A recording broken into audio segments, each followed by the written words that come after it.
This September, Costco has been quietly trying to sweep an unsettling crisis off its polished warehouse floors. Because their prized glass-bottled sparkling mineral water just got slapped with a recall notice that could make even the most frugal shopper choke on the price of fancy fizz. In June of this year, federal labs flagged Pseudomonas aeruginosa lurking inside certain 18-packs of 16.9-ounce glass bottles sold at Costco stores from Texas to Louisiana, and even as far west as Arizona and Nevada. Those microscopic invaders may sound like a tongue twister, but they're more like microscopic burglars, capable of sneaking through the bloodstream, hijacking lungs, or turning a simple scratch into a hospital stay if they find someone with a weakened immune system. The lot numbers: 11A2543, 12A2543, and 13A2541 were quietly recalled, and Costco urged buyers to bring them back for refunds. Officials said the risk was low, but that's like saying your parachute might open as you're already midair. And here's where the carbonation turns sinister. This wasn't the first time this bubbly darling has left a bad taste. Independent testing once found the brand had some of the highest PFAS contamination among all sparkling waters on US shelves, clocking in at nearly 10 parts per trillion of these so-called forever chemicals that cling to your insides like cling wrap and have been tied to cancers, liver damage, and developmental disorders. Even after promises to clean up, newer tests still found traces lingering like glitter you can't wash off. It's the kind of refreshment that greets your kidneys like a junkyard greets a Cadillac. Shiny on the outside, rust eating through the frame. Meanwhile, the source of that water isn't the untouched alpine paradise shown on the label, but an industrial aquifer beneath. Monterrey, Mexico, where watchdogs have warned for years about nearby smelters and landfills dripping cadmium, lead, and arsenic into the same groundwater Coca-Cola extracts and ships to Costco.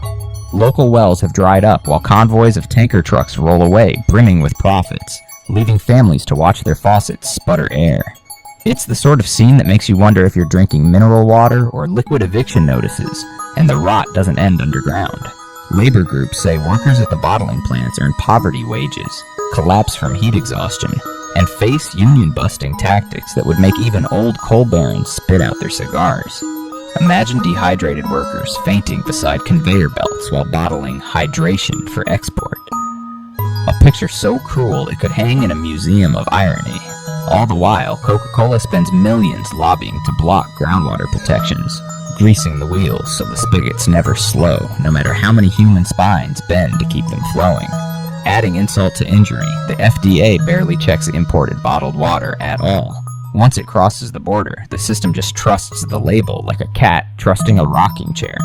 Costco counts on customers seeing the word mineral and thinking miracle, stocking glistening bottles that may carry more toxins than a tackle box, and just hoping no one reads past the pretty fonts. If you'd rather not sip something that doubles as a chemistry set in formal wear, consider grabbing Gerolsteiner sparkling mineral water from Germany, which posts full lab results for every batch, or Mountain Valley spring water from Arkansas, which comes from protected U.S. reserves and is independently audited. Even Perrier, San Pellegrino, and Saratoga sparkling water have publicly documented quality controls that don't rely on crossed fingers. They may not look as Instagram chic, but at least they won't treat your organs like a landfill in disguise. Number 2. Ready-to-eat sandwiches. This spring, Costco's shelves became the stage for a grim plot twist no bargain-hunting retiree saw coming. Because in May, federal regulators dropped the hammer on a sprawling listeria outbreak tied to ready-to-eat sandwiches and snack boxes from Fresh and Ready Foods. These neat little plastic clamshells, sold not only at Costco, but also slipped into hospitals, hotels, convenience stores, airports, and even airline meals across California, Nevada, Arizona, and Washington. Turned out to be Trojan horses stuffed with bacteria that laughs at refrigerators. 10 people were hospitalized, at least one death has been linked by legal filings, and the FDA confirmed the exact outbreak strain was living inside the San Fernando production plant, like a tenant from hell. The recalled items, marked with use-by dates from late April through mid-May, were pulled, refunded, and quietly swept from sight. But for older shoppers who just wanted something quick, it wasn't food. It was a Popeye loaded gun wrapped in lettuce. What inspectors found inside the plant could make a horror director lose his appetite. Ceiling tiles furry with mold were dripping onto uncovered trays of sliced meat. Food slicers were crusted with layers of old grime, as if they'd been aging their pathogens like fine wine. Whistleblowers described produce going soft and gray beside raw meat, and supervisors wiping green slime off prep tables with paper towels before sending the food straight to packaging. It got even uglier. Multiple workers admitted they were forced to work sick with fever or vomiting under threats of losing shifts. Those shiny snack boxes weren't just harboring listeria. They were shrink-wrapped desperation, sealed tight with the fingerprints of exhaustion and fear. And here's the cruel punchline. The entire system is built to reward that recklessness. Fresh and Ready's business model demands daily restocking to meet contracts, forcing workers into non-stop 10-hour shifts where bathroom breaks are timed like military drills. Pay is so low that some workers secretly ate the same sandwiches they were labeling because they couldn't afford their own lunches. Imagine that. Hungry people building meals for people afraid of going hungry. And Costco? They stayed silent. They just swapped in new lot codes, posted a buried recall notice online, and moved on, as if 10 hospitalized Americans were just acceptable shrink. Even the clean eating label plastered on the packaging was a bitter joke. Health departments later revealed that the plant had tested positive for listeria in its floor drains for nearly 2 years, yet regulators never forced a shutdown. Instead, the FDA handed out corrective action warnings like participation trophies, while conveyor belts kept rolling and spores kept multiplying. It's like giving a drunk driver a GPS instead of taking the keys and expecting traffic to stay safe. Meanwhile, older Americans on fixed incomes kept tossing those boxes into their Costco carts, thinking they were buying convenience, when really they were gambling with time itself. If you want ready-to-eat food that won't double as a bacterial Russian roulette, skip the discount dread and try Taylor Farms Bistro Bowls, which are USDA audited and batch tested for pathogens, or Boar's Head Deli Snack Packs, produced in SQF certified facilities with publicly available third-party safety audits. You can even find Hormel Natural Choice lunch combos or Applegate Natural snack packs, both from brands that publish their inspection scores. They might cost a few cents more, but at least they don't serve fear as the secret ingredient. Number 3. Peanut butter crackers. They look so innocent sitting there on Costco's shelves. Those neat beige Ritz peanut butter cracker sandwiches, smiling out from their bright red boxes like they've never broken a single heart. But this July, the illusion cracked wide open when Mondelez Global, LLC, the snack titan behind them, issued a nationwide recall after discovering that the peanut butter packs were secretly masquerading as cheese. Thanks to a botched batch of inner wrappers, cartons labeled cheese were quietly harboring peanut butter sandwiches, turning every bite into a game of allergen roulette for anyone with a peanut allergy. The recalled boxes included the 8-pack, 20-pack, and 40-pack peanut butter sandwiches, plus the 20-pack variety cartons with mixed fillings, all stamped with "Best when used by," dates stretching from early November 2025 to late January 2026. The FDA said no one's been reported sick yet, but for millions of older Americans watching their diets like hawks because a single allergic shock could send them into debt or into the ground, that word "yet" hits like a thunderclap. And the thing is, this wasn't some fluke hiccup. It's part of a long, ugly pattern. Just last year, Mondelez was dragged into court over claims that Ritz Bits cracker sandwiches were falsely advertised as being made with real cheese, when the filling allegedly didn't qualify under consumer expectations. This is the brand's calling card. Vague, feel-good labels that whisper wholesome, while concealing a laundry list of additives, saturated fats, and sodium heavy enough to raise blood pressure just by reading the nutrition panel. Consumer watchdog groups have repeatedly flagged Ritz for slippery labeling and allergen warnings so buried you'd need an archaeological dig to find them. And that's not harmless, because hidden peanuts aren't just misleading, they can be lethal. A single unmarked bite can trigger anaphylaxis. Your throat closes, your heart sprints, and suddenly what was supposed to be a casual snack turns into a race against the clock. Behind the cheery branding, the supply chain has its own rot creeping through the cracks. Multiple international watchdog reports have accused major peanut suppliers tied to the RITZ supply chain of relying on child labor in West Africa, where kids as young as 10 haul 100-pound sacks of peanuts for pennies. Mondelez has faced repeated lawsuits over allegedly profiting from this forced labor, and instead of cutting ties, it has poured millions into legal defenses while touting ethical sourcing in glossy marketing campaigns. It's the corporate equivalent of putting a bow on a mousetrap. So when older Americans stretch their fixed incomes on bulk boxes of R-Its, thinking they're supporting American jobs, they're unknowingly buying into a system that breaks children abroad while risking allergic collapse at home. Costco, for its part, played the role of silent accomplice. They quietly removed the affected lot codes and moved on. No loud warnings, no shelf signs, just a digital footnote buried deeper than a warranty manual. Shoppers who had already tucked the crackers into their pantries never got the memo, left to discover the danger the hard way. If they were lucky enough to survive the first bite. It's like stocking bear traps in the toy aisle and hoping no one notices until the screaming starts. If you want something with peanut butter that doesn't double as an ethical minefield, reach for Justin's peanut butter snack packs made from transparently sourced U.S. peanuts, or Kind peanut butter protein bars, which come from SQF-certified facilities that post their contamination test results. Even Skippy PB Bites or Nature Valley peanut butter biscuits offer more oversight and public safety data. They may not come with a nostalgic jingle, but at least they won't gamble with your heartbeat or your conscience. Number 4. Cucumbers.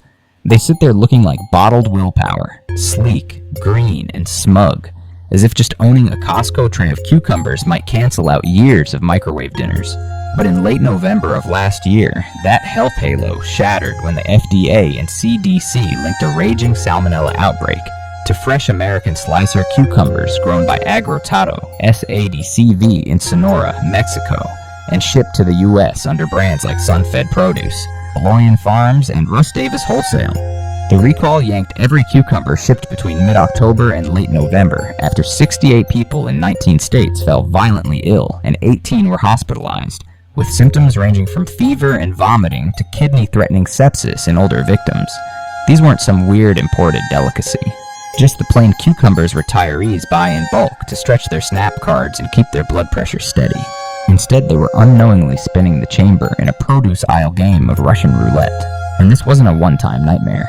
Just a few months later, another salmonella outbreak hit cucumbers grown by Bedner growers in Florida and distributed by Fresh Start Produce Sales. This one sickened 69 people across 21 states and hospitalized 22. Epidemiologists traced both outbreaks to a chilling pattern. Water sources tainted with fecal bacteria, field equipment testing positive for salmonella, and packing sheds where sanitation existed more on paper than in practice. Investigators say some farms used untreated wastewater for irrigation during droughts, while laborers denied bathroom breaks, relieved themselves in nearby ditches before returning to pack produce by hand. That crisp, refreshing crunch in your salad, it might have been basted in human sewage before it ever hit your fork. If a horror screenwriter pitched this as veggie apocalypse, Hollywood would call it too grotesque to be believable. Yet here we are, dipping it in ranch. The corporate response made it even more nauseating.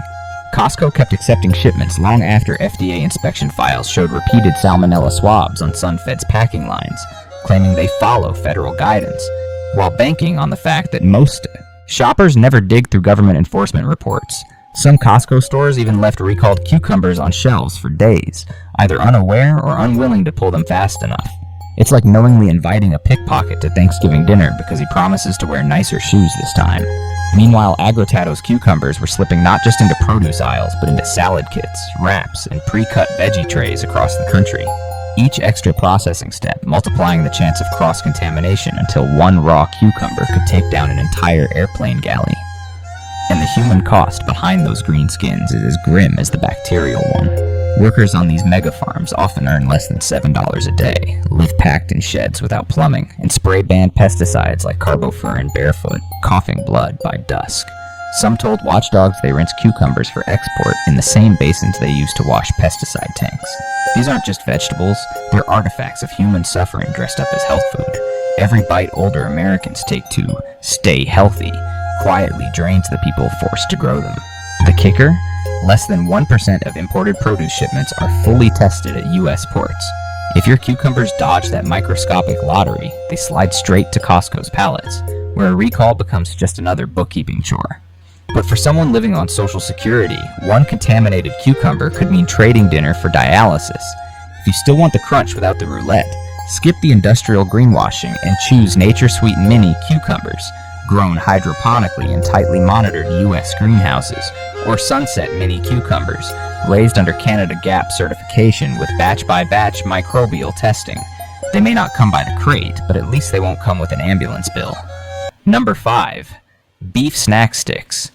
They strutted into Costco's aisles wrapped in words like clean, grass-fed, and protein-packed, the way a used car might strut onto the lot under a fresh coat of wax, hoping no one looks under the hood. But in March this year, that shiny veneer cracked when the USDA forced Idaho Smokehouse Partners, the maker of Chomp's original beef sticks, to recall nearly 30,000 pounds of their so-called ready-to-eat meat sticks after customers reported finding metal shards hidden inside. We're not talking a stray flake of foil. Real metal fragments embedded like teeth in what was supposed to be an afternoon pick-me-up. The recall covered 1.15-ounce vacuum-sealed sticks sold as singles, 8-packs, and 12-packs with lot code 25016. Stamped Best Buy, February 10th, 2026. 2 complaints were all it took to reveal that what many retirees thought was a safe protein boost might instead slice open their gums like they were chewing barbed wire jerky.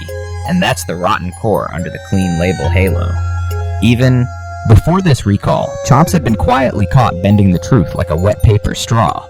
Earlier this year, they quietly dropped their boasts of being carbon neutral, having a net positive impact, and using regenerative agriculture after the National Advertising Division ruled those claims unproven under FTC green guides. Rather than fight, Chomps just scrubbed the slogans and hoped no one noticed. But consumers did, and so did competitors. Trade insiders whispered that much of Chomp's beef comes from Australia and their venison from New Zealand, yet their packaging flaunted idyllic Americana, complete with rustic fonts and prairie sunsets. Advocacy groups pushed for documentation of these sourcing claims. Chomps offered only partial proof, eroding trust among the very health-conscious shoppers they were courting. It's like selling farm to table while forgetting to mention the farm is 12,000 miles away. Behind the PR haze, the production floor has its own shadows. Labor reports describe low-wage migrant workers enduring punishing quotas and being denied water on shift to cut bathroom breaks.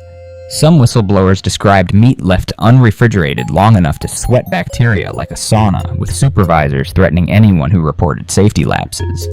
Imagine cranking out healthy snacks while standing ankle-deep in beef grease. Praying the metal shards in the machinery don't end up inside someone's lunchbox. That's not wellness. It's roulette with protein sticks as the bullets. What makes this especially cruel is how Costco marketed Chomps as the perfect on-the-go protein for seniors during warehouse promotions, never mentioning each stick carries over 600 milligrams of sodium, enough to spike blood pressure like a jackhammer. They stamp 0 sugar on the label like a gold medal, while quietly loading enough salt to make cardiologists twitch. For older Americans living on fixed incomes, trying to make smart choices from Costco's curated shelves, realizing their clean protein might come laced with metal and health hazards is like learning your therapy. Dog moonlights as a loan shark. Meanwhile, Chomp still blocks independent animal welfare audits even as it brags about ethical sourcing, and continues buying from suppliers listed by the USDA as repeat animal cruelty violators. It's the moral equivalent of putting a smiley face sticker on a crime scene. Their empire thrives on cognitive dissonance. Preach health, practice hazard, and hope no one connects the dots. If you want portable protein without the nightmare garnish, try Country Archer grass-fed beef sticks, which publish third-party welfare audits, or Brooklyn Biltong air-dried beef made from pasture-raised cattle on audited regenerative farms. Even Vermont Smoke and Cure Meat Sticks use U.S. raised meats under USDA humane handling certifications. They won't snap like plastic when you bite. Them. And they won't come with a side of guilt either. Number 6. Canned tuna. Crack open a can of tuna and you expect the smell of salty ocean air. What you don't expect is a cocktail of mercury, rotting flesh, and human agony compressed into aluminum. Yet that's what lurks inside the Genova and Van Camp's canned tuna towers stacked at Costco, which in February were quietly yanked from shelves after federal inspectors flagged a botulism risk from defective pull-tab lids. Those shiny, easy-open tops were failing to seal fully, inviting moisture to seep in and letting Clostridium botulinum grow its paralyzing toxin inside like a silent landmine. No one's died, yet. But botulism doesn't give second chances. It can turn a cheap lunch into a ventilator bill overnight, especially for older Americans whose immune systems are already running on fumes. And here's the kicker. These same brands have been caught before, again and again. Not for bad luck, but for cutting corners until the ocean bled. Mercury is the shadow in every bite. Independent lab tests have repeatedly found Genova albacore with mercury levels pushing 0.77 parts per million, close enough to the FDA's action threshold to make neurologists sweat. The agency admits just 2 cans a week can push an older adult over the safe limit, risking tremors, memory loss, and irreversible nerve damage as mercury builds up in the brain like rust-corroding old wiring. Costco sells them in cheerful 12-packs, as if shrink-wrapping brain poison in bulk discounts makes it wholesome. It's the kind of slow-motion sabotage you don't notice until you can't remember your grandkids' names. And that's before you even touch the human misery chained to every can. Investigations by Greenpeace and The Guardian uncovered how the tuna fleets supplying Van Camps are lashed to modern-day slavery. Survivors testified to being starved, beaten, and imprisoned aboard trawlers for months, forced into 20-hour shifts, some chained to railings, others watching shipmates tossed overboard like trash. These weren't old pirate tales. They were sworn depositions tied directly to Costco's supply chain. U.S. Customs even blocked shipments from Thai union-linked boats over forced labor, yet the brand simply rerouted the fish through middlemen until the paperwork smelled clean. It's suffering laundered through bureaucracy, so consumers can keep spreading wild-caught protein on their crackers without hearing the screams under the brine. The oceanic collateral damage is staggering. Genova's parent company still uses massive Percy seine nets and fish aggregating devices that don't just catch tuna, but strangle sea turtles, dolphins, and sharks by the tens of thousands. Marine scientists estimate that for every single pound of canned tuna, up to 5 pounds of other ocean life are slaughtered and dumped overboard. Picture an older shopper delicately making tuna salad on whole wheat toast, never realizing they're chewing through an entire food chain, like they just ate a burger and accidentally swallowed a zoo. Even the quality inside the can is a gamble. Consumer Reports in Oceania found decomposition markers and histamine spikes in random samples, proof the fish was spoiling before sealing. Some cans were literally bulging from bacterial gases, yet still slip through because less than 2% of imported seafood is ever tested by the FDA. The rest sails straight to Costco's warehouses like plague ships with smiley stickers, and the factory floors behind them are even darker. Ex-workers from Southeast Asian plants described 14-hour shifts barefoot on ice-slick floors, their hands bleeding as supervisors sneered they were as replaceable as plastic bags. That's the hidden cost of your value pack. Cheap tuna built from broken spines, rotting meat, and mercury-laced lies. If you want seafood that won't rot your nerves or bankroll slave ships, try Wild Planet albacore tuna, which is pole and line caught and mercury tested batch by batch, or Safe Catch Elite tuna, which screens every fish for mercury and enforces strict fair labor standards. Even Ortiz, Conservas Ortiz, and American Tuna offer audited sourcing with third-party sustainability seals. They cost a bit more, but at least they won't leave you chewing on guilt, brain poison, and ghost stories in a can. Before the next safe bite betrays you, uncover the truths they hide. Subscribe now and protect what's left of trust.